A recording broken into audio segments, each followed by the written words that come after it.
Volkswagen has announced the new 2025 Volkswagen Taos, and I don't think this is an improvement when it comes to the design. When it comes to the mechanical features, sure, we do get a little bit more power, which was definitely needed for the old Taos, because that was not a fast SUV. Super slow, but gladly we have a little bit, just a sprinkle of more power in the 2025 model year. So what we're going to do in this video, I'm going to show you why I think this is not a better design, exterior design at least.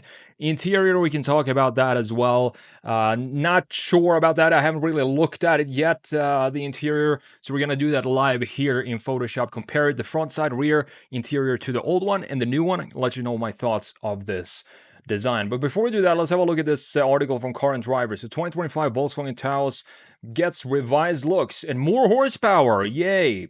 You have an updated exterior styling and a redone interior, plus more standard equipment, an additional 16 horsepower. They really boosted the power on this thing for 2025. So you get an additional 16 horsepower from the Taos turbocharged 1.5 liter four-cylinder, for a total of 174 horsepower.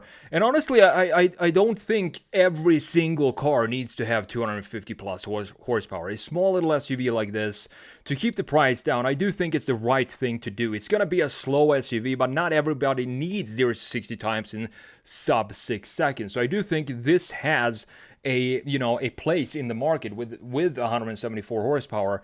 So it will offer the updated Taos by the end of this year is when it goes on sale. Volkswagen has learned its lesson. Now, this is a segment here in the article that I don't really understand from Car and Driver. So they say the Volkswagen has learned its lesson about what it should and shouldn't import from the continent. No longer trying to force European-ness on the American populace, the brand is instead focusing on giving North Americans what they want. That's the story with the updated 2025 Taos subcompact SUV. And that's the thing, like, I think, I'm not sure what models they're referring to here, but if you look at, for example, Volkswagen Golfs, they sell pretty well here, and I do think that Americans want more small hatchbacks here. And I would like to know what models they're referring to not bring over here anymore, because maybe they didn't sell enough or something like that. That has to be the reason why they canceled some of the models. So the changes here to the engine: new piston rings, new turbocharging housing, fuel injectors are new, and they gave it a larger intercooler as well. And the result is 16 horsepower. So as I said, 174 horsepower and 184 pound-feet of torque. Now, the old one with the 158 horsepower Taos did 0 to 60 in 7.4 seconds for the front-wheel drive and 7.5 seconds for all-wheel drive. This is probably going to be just a hint, hopefully, faster than that. All-wheel drive models now get an 8-speed automatic transmission, as front-drive models always have had, in place of the outgoing all-wheel drive models' 7-speed dual-clutch automatic. Not sure the problem that they see. So the problem that they say here with the old 7-speed dual clutch is occasionally clunky shift quality that some customers thought their car is braking. So Volkswagen had to, I guess, fiddle around with this transmission, or basically just ditch it altogether and put in this 8-speed automatic. So now we only have the dual clutch in the Jetta GLI, the Golf GTI, and the Golf R here in the United States.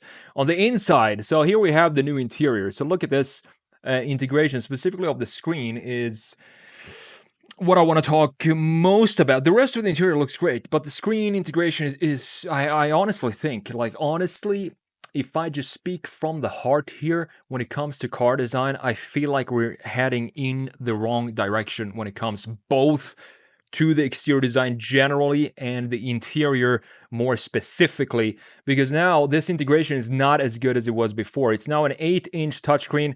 I'm going to compare the two in a minute. Is now standard on all models. It floats in front of the revised dash panel instead of being fully integrated like before. I don't understand why wouldn't you want to have it be integrated in the dash? Wired CarPlay and Android Auto is included on the base model, while more high-level trims get it wireless.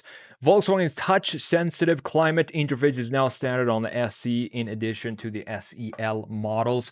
And I thought I read an article, I can't remember where, but where customers complained about these touch-sensitive buttons or surfaces. Instead of having physical buttons, they wanted to go back to physical buttons, and I thought that was what Volkswagen was going to do.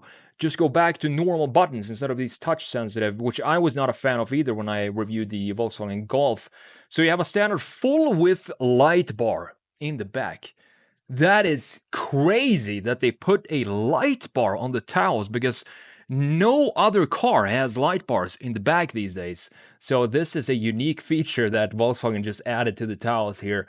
It's connected by illuminated trim on the top, trim in the front end. You have this light bar in the front as well, giving it this ID vibe now. LED projector headlights, and SC models also get adaptive headlights and front and rear parking sensors. Very, very fancy there. So 40 miles per gallon for the old front-wheel drive Taos at 75 miles per hour, which is not bad at all. The all-wheel drive is still pretty good at 33 miles per gallon in real-world testing.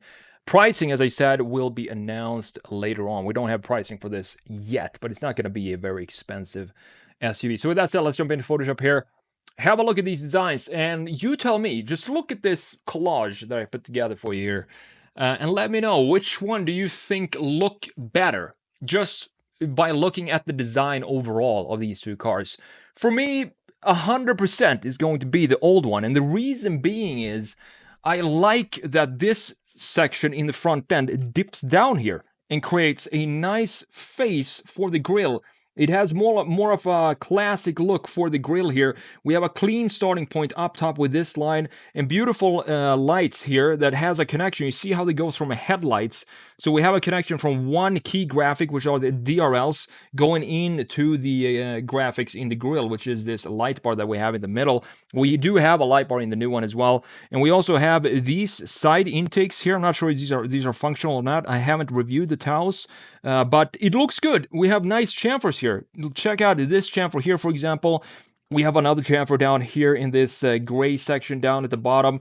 Beautiful front end. I was a huge fan of this Taos design when it first came out. I thought it looked very clean and tight looking little Volkswagen, like a smaller Jetta with a little bit more styling to it, just like we would expect from a smaller sibling. Now looking at the new one here, and what happens here is that I think this styling that we have for the headlights, how it goes up here now and carves in more body work into this area here. I don't know what it is, but it just does not look as good. I also don't like that we have the main thickness of, we just cut out this graphic right here. This piece, which houses the headlights and this light bar in the middle. If we cut out this section, we have this rubber band design. That seems to be such a huge trend right now. The new Q5 has it in the rear end with the taillights. The Mercedes EQ series has it, as well as the internal combustion engines, meaning that we have the thickest piece being out here on the sides, and then it sort of morphs in and becomes thinner and weaker in the middle, whereas I want to have the thick piece be the opposite way. So I want to have this thick piece be right here in the middle, just like we had in the pre-facelift right here, because this gives it a more powerful front end. This makes it look weaker when you have the graphics up top like this, being thin in the middle and then heavy mass on each end point of the key graphics in the front end. Another trend that's going on right now, if you look at the lower section here, it was still pretty high up how this intake went, how far up it went, but now it goes even further up. So it goes way past the halfway point of the total height of the front end.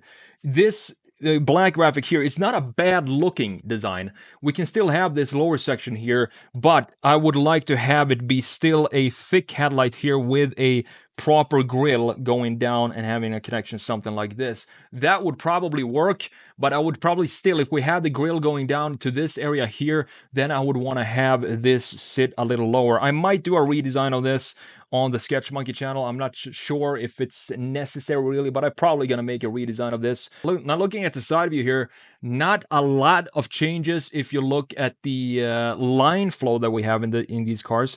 We have this line going at the bottom here, very clean. And as I've said before, when I was studying car design, they had a rule book for Volkswagen design, how to design a Volkswagen, that every single line on the car needed to have a purpose. If not, if it doesn't have a purpose, it's not supposed to be on the car at all. And that was pretty much the philosophy of how to design a Volkswagen. And I think they still stand by that today. Now, looking at the new one, we still have the same lines here at the bottom, of course, shoulder line up here. Greenhouse looks great because it has this sloping roofline to it. And if we draw the A-pillar down here, it goes almost more of an SUV style, where you have the A-pillar, if we stretch that out, cutting right at this corner or the end point of the front wheel, instead of if we have a coupe or sedan where it goes straight into the center point of the front axle. Still a beautiful looking side view. Now looking at the rear end here, and Volkswagen, they just could not help themselves. They just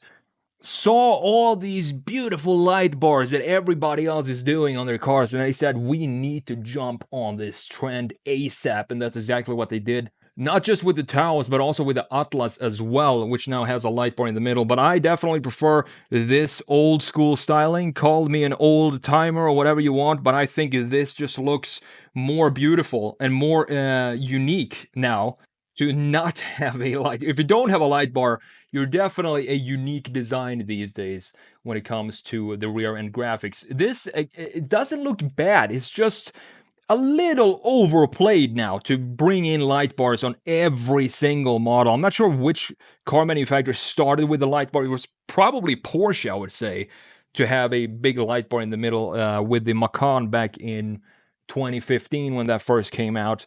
But the lower section looks to be exactly the same. We still have these fake exhaust pipes here. I'm pretty sure, yeah, you can see that they're covered up here. So these are just graphic styling features. We have the exact same styling down here. So they didn't change anything at the lower section here. The only change happened back in the rear is going to be, of course, the light bar in the rear end. Now looking at the interior, and again, this is why I prefer the old interior right here. And the reason being is look at the integration of the key elements in the interior. Here, in the new one, we now have just a screen that just sits here alone, without any sort of friends around it or framing around it.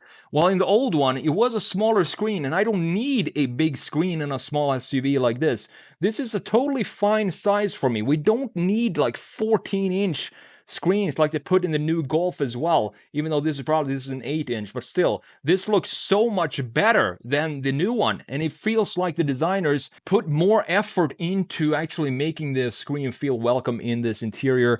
Beautiful gauge cluster here as well. Thankfully, they kept the housing for the gauge cluster. This looks beautiful in the new Taos. We have a little bit more rounded styling here, while here I feel like maybe it's the same styling. I'm not sure. It feels a little more cornery with these corners up top. But the new one here, another change that we have here is these tactile sensitive slider buttons for the climate control settings. I'm not sure what was wrong with these proper buttons that we have in the current Taos. Instead, they just could not help themselves. Again, light bars and slider buttons and pixels is what everybody needs to do these days. So we have that here as well. But thankfully, it's at least there are physical things here to control the climate settings. But imagine this.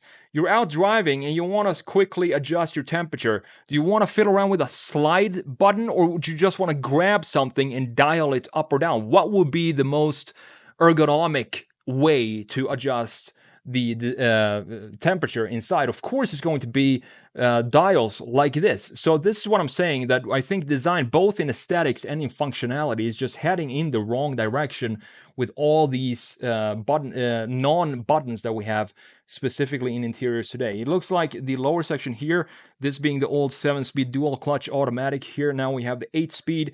Looks like we have at least a couple of buttons here and a drive mode. I do believe this dial is down here at the bottom. So overall, it's a very expected expected change from Volkswagen to create these changes for the new Taos, making it more in line with the electric car design that you're popping out with the ID design language, with the thinner front end, weaker looking front end, and the light bar in the rear, in addition to the new interior. It's still a decent looking design. It's not a bad looking car.